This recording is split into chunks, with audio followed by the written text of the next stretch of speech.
Hi there, it's Ali, and I've been asked to share how I colour my magnolias and the lemons using the Tri-Blend markers. So here's one I have done already with some grey and the green. This one hasn't got a lemon with it. I've also added some clear shimmer brush to that one, and you will see that the ink has run a little bit when I've used the shimmer brush on it, as the shimmer brushes have a little bit of alcohol in the actual pen themselves. So I'm just going to show you using these three colours I have picked out. So I've got the citrus blend, the dull green blend, and the icy grey blend.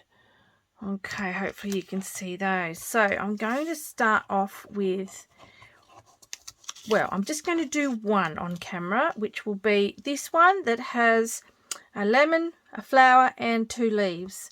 I'm going to start with the flower.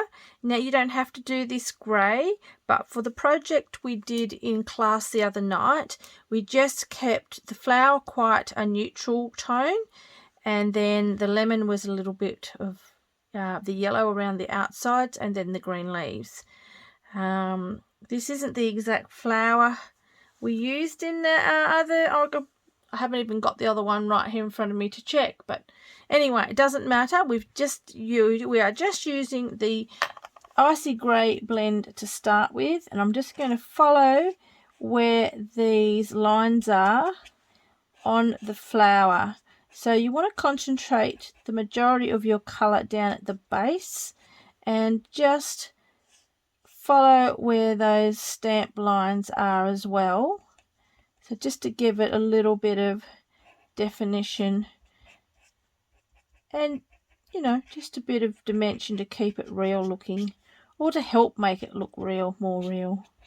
A little bit of colour down the bottom, a couple of dots, nothing too precise.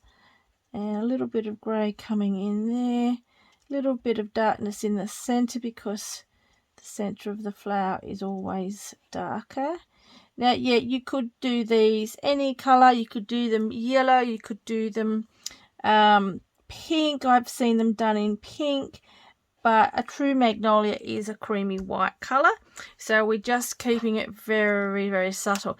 Now, you can just leave it just like that, with that little bit of grey. You don't even have to add colour at all. I'm not sure if I actually mentioned that. So that's the ice grey blend. And there are three colours in this, the light, the medium, and the dark. I chose to just use the light. Okay, so that's all I did. Now with the citrus blend, I've got the light, the medium, and the dark. For this one, I'm just going to go in with the light colour to start with. And look, there's more than one way to do this. This is just an easy way to colour with your Tri-Blend markers. Now, I've just gone over it with the light colour. You've got a little few black specks there on the actual lemon. So I've done those with the light as well. I'm going to go back in with the dark end now and just build a bit more colour up along the edge and in this area. Now, certainly I could, and I'll do the dots as well. So for this one, what I will show you is how to actually shade it in. So I've gone the light colour and then I've gone to the dark. Now, I'm just going to colour this in with the light. I should have done this first up. Normally I start with the lightest colour and actually colour the whole thing in. Then I come in with the dark. Okay, put a bit of that colour. And then I do a bit of blending with the medium, which is in the middle, and bring a little bit of that in. And then going back, ending with the light end. Now, I have done it higgledy-piggledy this way, this time I should say, but normally I start with the light, then I go to the darkest, then to the medium, and then finish off with the light to help blend it all and make it nice and smooth. Okay, so I hope that's been helpful. So with the leaves, I'm using the dull green blend, and I am going to start out with the light, and I will do the outline and basically the whole leaf colour, the whole leaf in with this colour. Now I'm only going to work on one leaf at a time because it's better to work on the paper while the paper is damp. Now with the dark end, I'm just going to do the veins, and the stamp has already got the markings on there for us, so we just need to follow where those lines are. This has an upturned side to the leaf, so I'm going to go in there with the dark.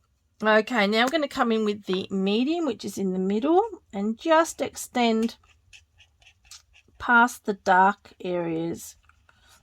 Okay, and then finishing off now with the light to help blend it together. Now I'm working with a piece of paper underneath. This is a tip I've picked up just recently. It does help to stop more bleeding. If you really are saturating your cardstock and it bleeds through, it will bleed into this paper rather than bleeding up and outside your lines, because if you really do saturate this, it will push out past the lines of your stamp.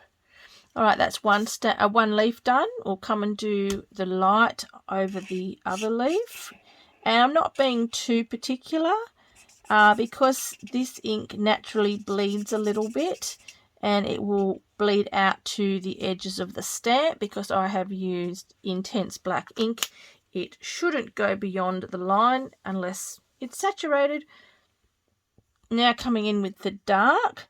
Now this particular leaf has a lot of lines in it, so I'm just going to do a bit around the edges, a little bit up the center, and a couple of those as well. So that is the dark, and then just extend past that and go over the dark, extend past the dark into that light area, same in the middle and a little bit on the side.